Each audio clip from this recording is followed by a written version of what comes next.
after the success of Halloween 4, there was an urgency to follow it up immediately. And they did just that and rushed into production and started Halloween 5. Would they capture the same success that they did with Halloween 4, or would, you know what? No. No. This is a terrible movie, and today we're going to complain about it, so let's get spooky.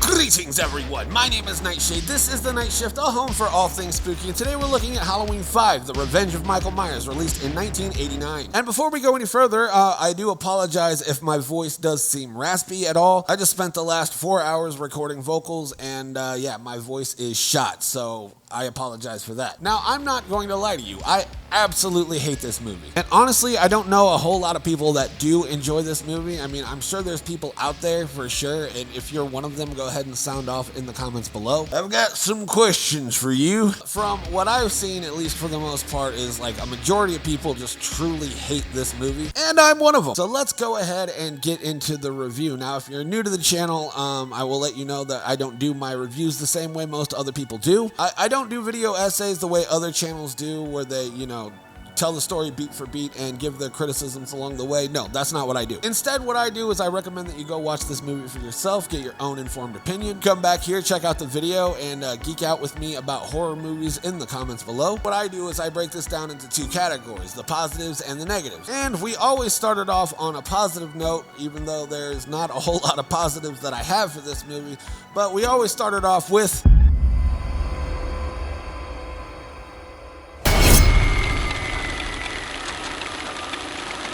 it's always nice to see Donald Pleasence in these films, even though he's a lot more crazy, a lot more unhinged than he was in his previous outings in this franchise. He is a lot more apeshit in this one, and, you know, but you can definitely tell that Donald Pleasence gives it his all for this role. How many people did he kill last year? Have you forgotten? Your own daughter? I don't... No, of course you don't forget! I prayed that he would burn in hell. But in my heart, I knew that hell would not have him. There was a lot of moments during the filming of this where Donald Pleasence was, you know, he was determined to do his own stunts and stuff, and production had to put the kibosh on that because he was just getting a little too old. When we were doing the scene where we're on the staircase and he's trying to talk me out of it and take the knife away from me, well, Donald wanted to do the stunts himself. He wanted to be able to, you know, hit that window so they could see the expression. So we did the window, I slammed him into that, but they wouldn't let him do the one over the railing. They thought that was a little too much. But yeah, Donald Pleasence really gave everything he had to this character in this film. And, you know, this probably is like the last performance where he's just fully immersed in there, even though he's aging, getting quite old at this point in time. It didn't stop the man from doing his absolute best and giving his absolute best, so he's absolutely got to go into the positives on this. So up next on our positives list, we have... Again, Danielle Harris absolutely crushes it as Jamie Lloyd. She's a very good child actor, or when she was a child actor, she was a very good child actor, and you know, she just absolutely crushed this role, given that, you know, she didn't have a whole lot to work with here. This will come up in my negatives, but they did mute her and made it to where she just couldn't talk, wasn't allowed to talk. It's all right. It's all right. Oh, Jamie. And, you know, given the parameters that they gave her, I think she did a pretty good job. A pretty solid, you know, she crushed it. She crushed it. For what she could, she crushed it. Now on to my next positive, which is... There's a handful of sequences in this film where the lighting is absolutely immaculate. I'm mostly talking about the barn sequence. The way that the barn was lit up was really nice. However, there was some decent lighting in the attic of the Myers house in this film, and you know, some of the lighting is not bad. I'm trying, I am reaching here to give this movie positives, and you know, it has good lighting. And yeah, this movie's got good lighting. Donald Pleasence is great. Danielle Harris as Jamie Lloyd is great. And did I say that the lighting was good? The lighting's good. And that's going to do it for all of our positives. I know it was such a long list of positives. Now we have to go on to the many negatives of this film.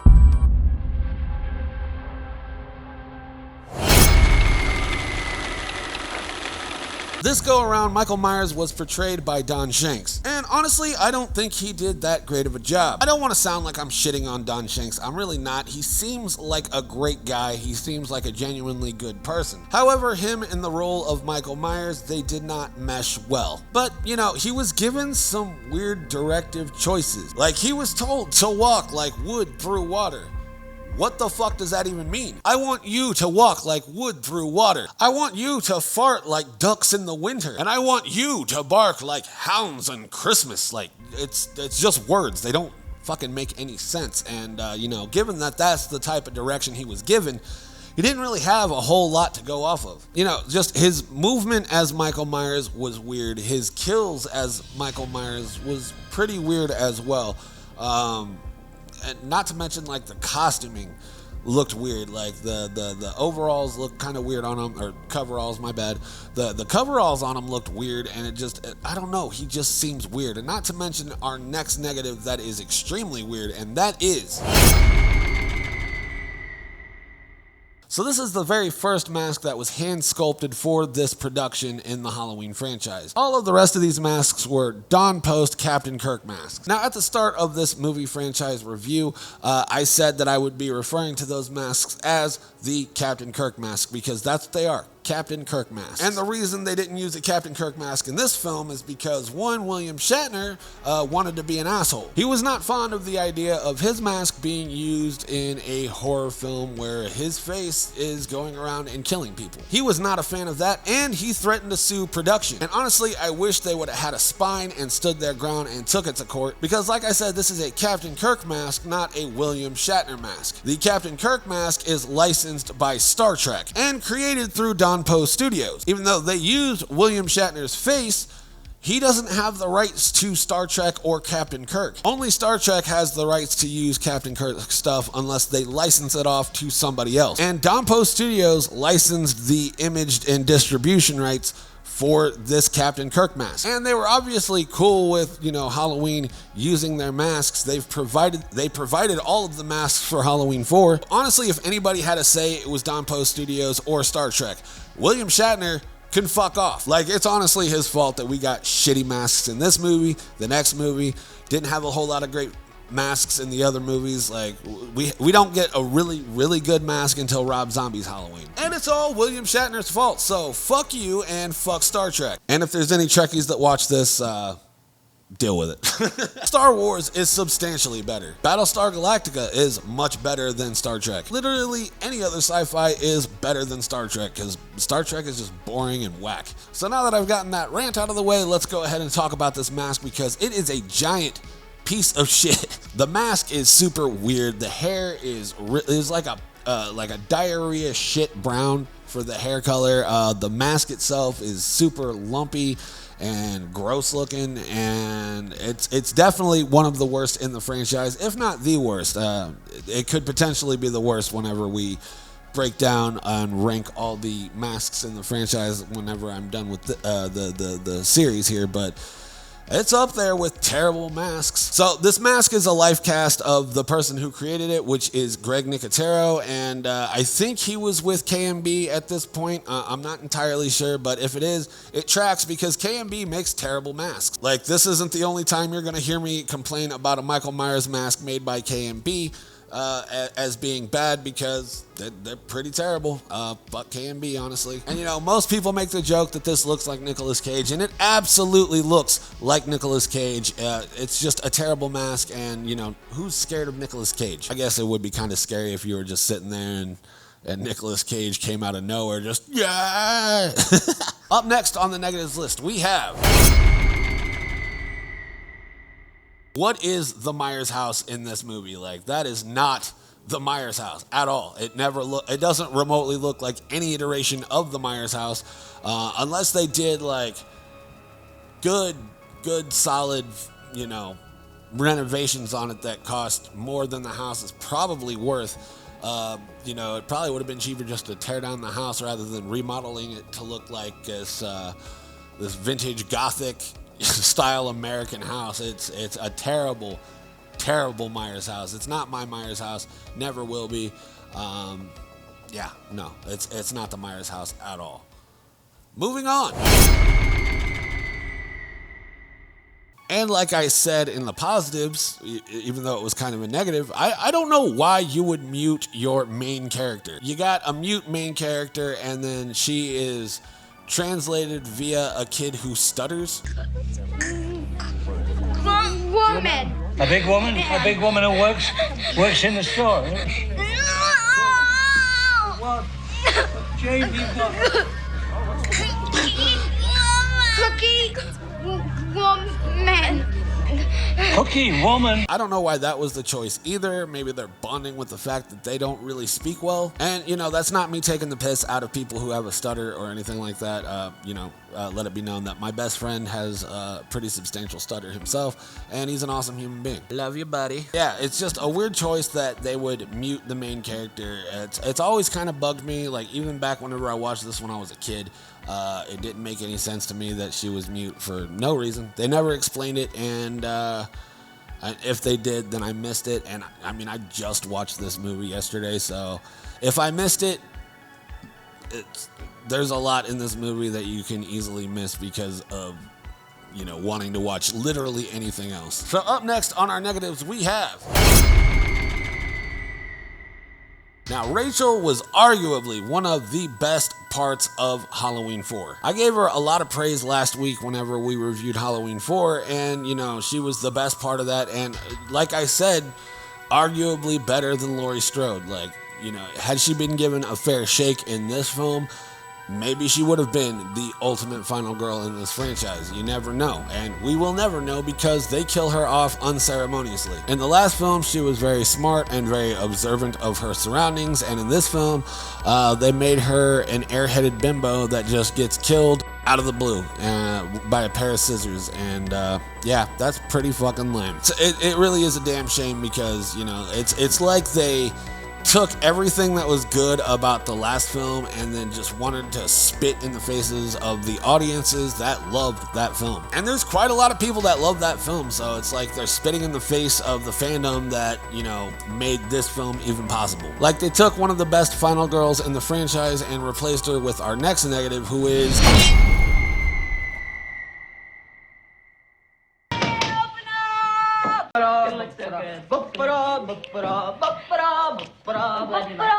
one of, if not the worst character in all of horror. Like, this is a god-awful final girl. Overall, she's just annoying, and it makes me really happy that she gets killed in this movie. So at least this movie gave me that.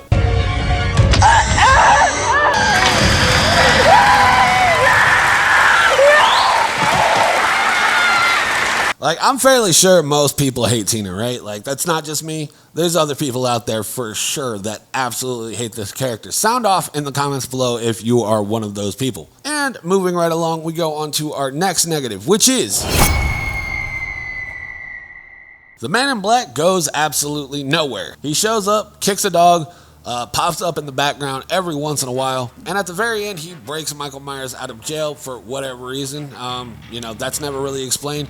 And they were operating under the assumption that it was going to be taken care of in the next sequel, and you know, it would all come out in the wash. It would all be explained in the sequel, and they tried, but we're going to talk about the sequel later. But yeah, it's just a throwaway character, and I am a huge, you know, proponent of, if it's not necessary, don't put it in your movie. Like, if they would have had a full-fledged plan going into Halloween 6, knowing what the Man in Black character is, sure, all right, it'll be like a little Easter egg, but, you know, they didn't, and they had to come up with something on the fly in Halloween 6 to figure out what the Man in Black character is.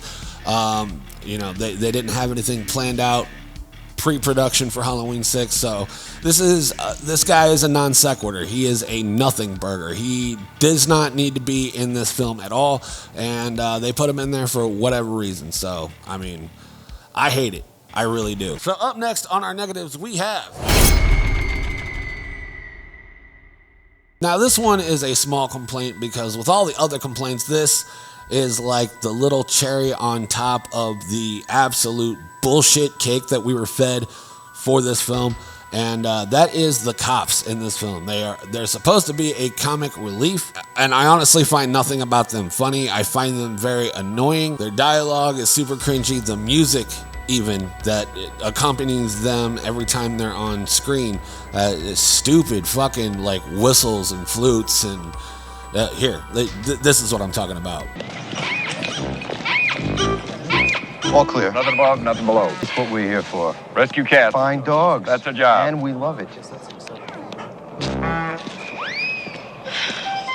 And we don't even get the satisfaction of like watching them die. They just kind of die off camera. So, you know, it's annoying. This movie is annoying. So up next on our list of negatives, we have Michael Myers in a jail cell with his mask still on, dangling some very fake looking chains because he got arrested. Do I need to say anything else? The ending to this film is absolutely abysmal in every way, shape, and form. Man in Black shows up to the police department, kills all the cops, and breaks Michael out of jail, which is just, it's dumb. It's really dumb. And then, you know, we hear Jamie say, no, and it just... one of the worst endings in the franchise, and you know, even though it's set up to be sort of a downer ending, and you know how much I love downer endings, this just did not hit the mark for me. And you know, it's probably due to the fact that the rest of the movie is shit, so of course the ending, even if it was a great ending, it still would have been pretty low on my list because this is a dog shit movie. And normally I end those segments on the ending, but we still have one more negative, and that is this movie commits the ultimate sin of being boring as hell. I'm sure there's stuff that I missed out because I was literally paying attention to anything else. Hey, my dog walked in the room, so I'm just gonna watch my dog just be on the ground and fat.